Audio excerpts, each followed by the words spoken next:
Halo teman-teman semua, perkenalkan nama saya Manuel Lambuai. Saya adalah mahasiswa program studi hadistika angkatan 2021 dengan NIM 2021 50014. Pada video kali ini saya akan menjelaskan terkait tugas analisis data panel saya dengan judul analisis pengaruh pengeluaran per kapita dan rata-rata periode sekolah terhadap indeks pembangunan manusia di Provinsi Maluku dengan pendekatan data panel. Tugas ini merupakan tugas yang diberikan oleh dosen saya dalam proses untuk menjadi nilai ujian akhir semester. Nah, itu tanpa berlama-lama, kita akan mulai. Yang pertama, latar belakang. Latar belakang dari laporan saya adalah karena indeks pembangunan manusia adalah indikator yang penting untuk mengukur kesejahteraan masyarakat. Nah, untuk mengukur IPM terdapat beberapa faktor yang harus dihitung seperti pendidikan, kesehatan, dan kesejahteraan masyarakat. Sehingga dalam penelitian ini saya akan memutuskan untuk menggunakan pengeluaran per kapita dan rata-rata periode sekolah untuk mengukur bagaimana hubungan yang terjadi antara kedua variabel ini dengan indeks pembangunan manusia berdasarkan data time series dan pengamatan cross sectionnya atau pengamatan data panel. Nah, pengamatan yang dilakukan berfokus pada 11 kabupaten selama periode waktu 2016 hingga 2023. Analisis ini saya harapkan dapat memberikan wawasan terkait bagaimana pengeluaran per kapita dan rata-rata periode sekolah bahwa dapat berkontribusi terhadap peningkatan IPM di Provinsi Maluku. Selanjutnya beberapa landasan teori, yaitu indeks pembangunan manusia adalah faktor atau indikator yang digunakan untuk mengukur keberhasilan dan upaya membangun kualitas manusia. Selain itu, rata-rata periode sekolah dan pengeluaran per kapita. Rata-rata periode sekolah seperti namanya adalah rata-rata seseorang bersekolah. Selanjutnya, pengeluaran per kapita adalah total pengeluaran yang dikeluarkan oleh penduduk pada suatu wilayah dalam suatu waktu tertentu. Nah, umumnya diukur oleh BPS itu pada satuan waktu tahun. Nah, selanjutnya untuk regresi data panel sendiri, regresi data panel terdapat 3 bentuk. Yang pertama bentuk common, bentuk fixed, dan bentuk random. Data panel dengan bentuk common memiliki bentuk yang kurang lebih sama dengan dengan regresi OLS biasa. Nah, tentunya untuk data common effect model, kita dapat menggunakan efek cross section sehingga untuk setiap intercept pada model itu dianggap sama. Sehingga kita yang memiliki satu intercept dan efek-efek cross section. Selanjutnya, untuk model tetap, kita akan memiliki step yang berbeda atau parameter alfa yang berbeda, konstanta yang berbeda. Sehingga untuk setiap pengamatan, kita memiliki konstanta yang berbeda-beda. Karena itu, dalam penelitian ini kita akan memiliki kurang lebih 11 step, 11 konstanta yang akan masuk ke dalam model kita. Fixed effect juga akan ditentukan secara lebih jauh apakah ada efek time series atau efek cross section atau efek keduanya. Seperti itu. Untuk model efek random, keragaman dari data diasumsikan terjadi secara random sehingga bentuknya juga disusun secara random dengan komponen error cross section dan komponen error time series. Oke. Untuk pemilihan model regresi data panel dalam penelitian saya ini, saya menggunakan uji Chow. Itu membandingkan antara model FEM dengan CEM, Fixed Effect Model dengan Common Effect Model dengan beberapa hipotesis, yaitu jika H0-nya pertama adalah model berbentuk Common Effect Model dan alternatifnya adalah Fixed Effect Model. Jika alfa yang kita dapatkan lebih kecil dari signifikansi yang kita dapatkan lebih kecil dari alfa, maka H0 kita akan ditolak. Dan kita masing-masing menggunakan fixed effect model. Dan sebaliknya, jika signifikansi kita lebih besar daripada alfa, maka kita akan menggunakan common effect model. Sehingga ini adalah uji yang pertama kali kita lakukan dalam menentukan model mana yang paling sesuai. Selanjutnya ada uji Hausman. Uji Hausman digunakan antara memilih model FEM, Fixed Effect Model, dan Random Effect Model. Untuk uji ini, jika nilai signifikansi kita adalah kurang dari alfa, maka model yang kita gunakan adalah Fixed Effect Model. Dan jika lebih daripada alfa, maka akan kita gunakan Random Effect Model. Selanjutnya, dalam pengujian ini juga kita menggunakan uji Lagrange Multiplier yang akan digunakan untuk menentukan apakah kita benar-benar bisa memilih model Random Effect Model atau Common Effect Model dengan hipotesis yang kurang lebih sama juga dan pengambilan keputusannya sama. Sehingga teman-teman dalam penelitian ini akan dilakukan 3 kali pengujian terhadap model-model yang kita bentuk. Yang dimulai dari model uji Chow, uji Hausman, dan kemudian uji Lagrange Multiplier. Namun ada juga satu uji tambahan, yaitu uji Bruch-Pagan untuk menentukan sekiranya jika kita memiliki model fixed effect, uji Bruch-Pagan akan menentukan efek mana yang akan masuk ke dalam model kita atau signifikan, entah efek kedua-duanya dari cross section dan time series, atau hanya efek cross section atau hanya efek time series saja, seperti itu. Oke, selanjutnya kita akan masuk ke dalam pembahasannya. Yang pertama, data penelitian ini diambil dari BPS Provinsi Maluku dengan pengamatan periode 2016 hingga 2023 pada 11 kabupaten kota di Provinsi Maluku. Itu data penelitian yang saya gunakan seperti berikut. Jadi saya memiliki beberapa kabupaten, contohnya di sini Kabupaten Maluku Tenggara dengan pengamatannya selama periode 2016 hingga 2023, dan saya memiliki nilai rata-rata periode sekolah, pengeluaran per kapita, dan IPM di daerah tersebut. Nah, untuk memudahkan visualisasi data nanti, saya akan menggunakan label untuk tiap kabupaten. Jadi Kabupaten Maluku Tenggara Barat akan diberikan label A, seterusnya hingga Kabupaten Buru Selatan di label I, Kota Ambon di J, dan Kota Tual di K. Selanjutnya adalah analisis deskripsi data. Analisis deskriptif data yang saya gunakan yaitu menggunakan grafik garis. Ya, grafik garis ini akan menggambarkan tren apa yang terjadi pada variabelnya kita. Bisa terlihat di sini untuk seluruh kabupaten mengalami peningkatan pada tren IPM mereka masing-masing, sehingga untuk Maluku Tenggara Barat, terusnya hingga Kota Ambon dan Kota Tual, kita melihat bahwa ada tren yang secara pasti naik dalam indeks pembangunan manusia. Selanjutnya, untuk heterogenitas antar kabupaten, kita bisa melihat bahwa di antara kabupaten-kabupaten yang ada, dua yang paling rendah adalah Kabupaten Maluku Tenggara Barat dengan label A dan Maluku Barat Daya dengan label H. Sedangkan untuk kabupaten atau kota dengan indeks pembangunan manusia tertinggi adalah label J, yaitu Kota Ambon.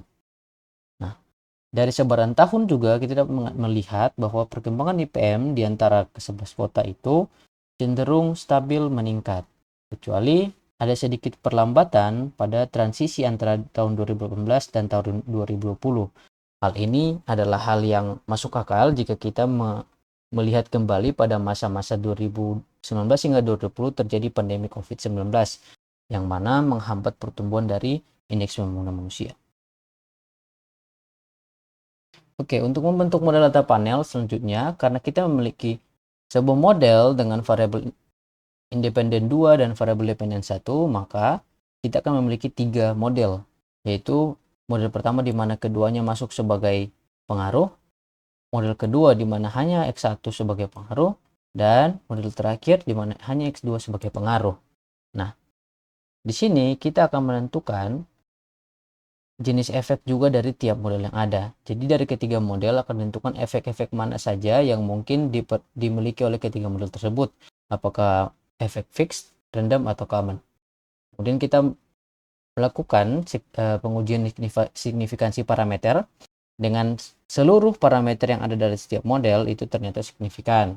Kita juga mengukur residual sum square atau jumlah kuadrat error dari model yang mengukur performa model. Jadi kita dapat melihat bahwa dengan performa terbaik ada model pertama dengan fixed effect di 4,5125 dan yang paling rendah ada di model ketiga dengan common effect di 426,5. Itu teman-teman. Kemudian dari R-squared-nya juga kita hitung untuk melihat seberapa baik variabel yang kita masukkan ke dalam model, variabel penjelas, mampu menjelaskan variabel terikat kita. Dan ternyata yang terbaik juga sama, yaitu di nilai R-squared tertinggi pada model pertama dengan efek fixed effect, yaitu sebesar 96% keragaman mampu dijelaskan oleh variabel X1 dan X2. Dan yang paling buruk adalah model ketiga dengan common effect, itu sebesar hanya 82,5%, yang jauh kecil dibandingkan model-model lainnya.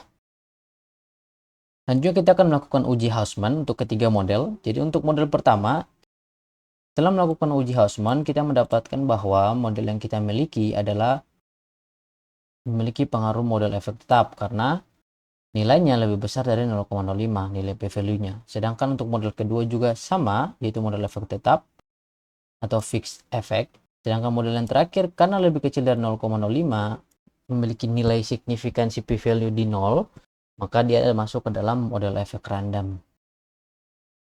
Selanjutnya kita akan memilih model dengan menggunakan uji Chow. Uji Chow akan menjelaskan kepada kita bahwa model yang pertama dan model yang kedua memiliki efek tetap. Begitu juga dengan model yang ketiga, karena nilai dari signifikansi p-value-nya adalah 0. Sehingga kita tidak akan menemukan model dengan random effect pada model kita. Dari 3 model yang mungkin akan kita gunakan ini bakal calon model kita. Nah, selanjutnya setelah uji Chow, kita melakukan uji Hausman dengan pemilihan yang sama seperti di atas. Kita mendapat hasil bahwa benar adanya model 1 dan 2 adalah model fixed effect dan model ketiga adalah model random effect. Kemudian seperti yang saya jelaskan, karena setelah fix bahwa kita mendapatkan ketiga model dengan efek mereka masing-masing, maka kita akan melanjutkan ke dalam uji Bruce-Pagan untuk menentukan pada model fixed effect kira-kira pengaruh waktu, cross section atau keduanya yang akan sangat berpengaruh. Dari model pertama terindikasi bahwa yang efektif dalam mempengaruhi model adalah indikasi efek cross section. Jadi dalam model kita harus memasukkan efek cross section pada model pertama. Begitu juga dengan model kedua. Dengan hasil pengujiannya nilainya seluruhnya lebih kecil dari 0,05. Selanjutnya kita dapat membentuk model dengan persamaan seperti berikut. Jadi pada model pertama ada alfa yang tidak konstan atau berubah karena merupakan model fixed effect. Kemudian ada dua variabel yang kita gunakan dan juga error. Kemudian untuk model yang kedua kurang lebih sama dengan variabel yang berubah hanya menggunakan X2. Sedangkan untuk model model ketiga kita hanya menggunakan model efek random, sehingga itu juga menjelaskan mengapa kita tidak melakukan pengujian Bruce-Pagan bagi model efek ketiga. Selanjutnya untuk uji diagnostik. Dari uji diagnostik kita mendapatkan hasil untuk test of serial correlation bahwa model pertama dan model kedua itu memenuhi asumsi atau lebih besar dari 0,05. Sedangkan model terakhir melanggar asumsi. Dia tidak memenuhi hasil test of serial correlation. Jadi rentetan korelasinya itu tidak memenuhi, sehingga itu tidak bisa menggunakan model tersebut.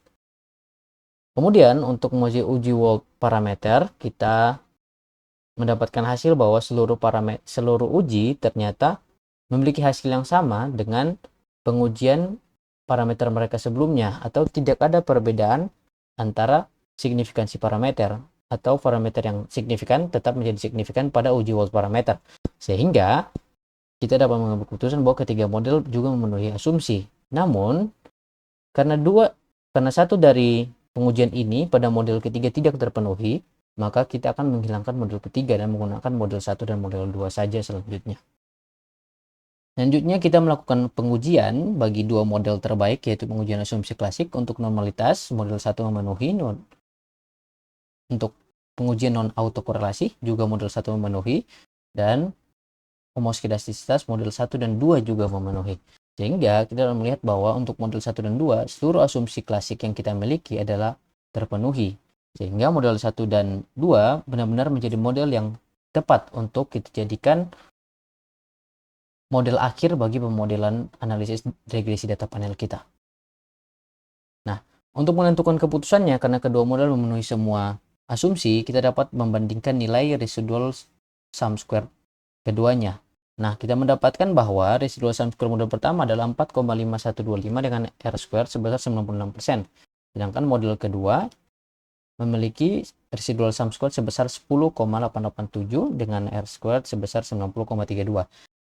Dari penjelasan ini, kita dapat mengetahui bahwa model yang terbaik adalah model yang pertama, karena model tersebut mampu menjelaskan 96% dari keragaman data dengan tingkat error sebesar 4,5125.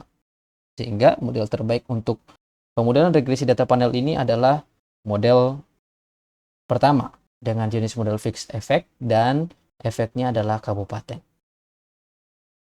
Selanjutnya kita memperoleh model yang kita gunakan dengan sum square error terkecil adalah model fixed effect YIT sama dengan alpha I ditambah 1,3667 X1 ditambah 0,0016 X2. Kemudian kita memiliki nilai konstanta. Nilai konstanta yang kita miliki untuk setiap kabupaten tentunya berbeda-beda karena kita menggunakan model fixed effect.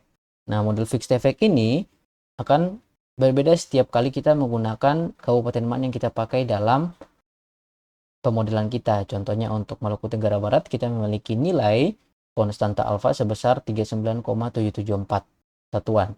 Dan untuk kota Ambon kita memiliki nilai sebesar 41,998 satuan.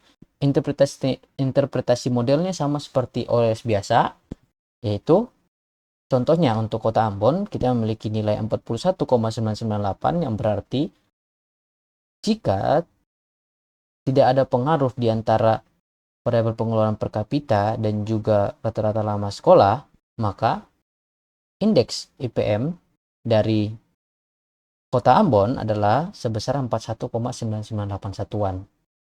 Yang mana jika kita bandingkan dengan kabupaten lain itu merupakan angka yang sudah jauh tinggi. Nah, selanjutnya untuk interpretasi variabelnya, koefisien 1,3667 menandakan bahwa untuk variabel pertama yaitu lama sekolah, kita menemukan bahwa ada efek sebesar 1,3667 satuan positif yang jika lama sekolah meningkat sebesar 1 satuan akan memberikan penambahan indeks IPM sebesar 1,3667.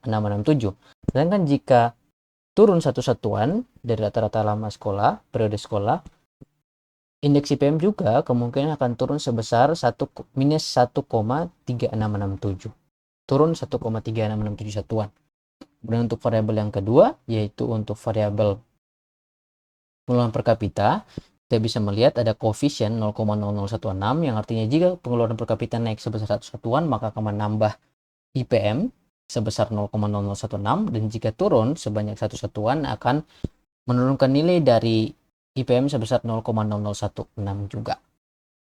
Baik teman-teman, sekian presentasi dari saya tentang hasil penelitian saya. Nah, dari ini kita dapat lihat bahwa hasil penelitian kita, interpretasi kita kurang lebih sama dengan interpretasi yang saya dapatkan, dan ini adalah kesimpulan dari saya.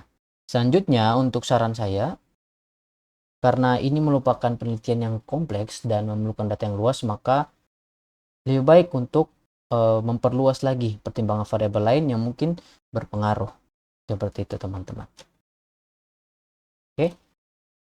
Mungkin sekian presentasi saya. Apabila ada kekurangan, kesalahan, atau hal-hal yang tidak diinginkan, saya mohon maaf. Dan terima kasih sudah menonton. Semoga ini menjadi manfaat bagi kita semua. Terima kasih.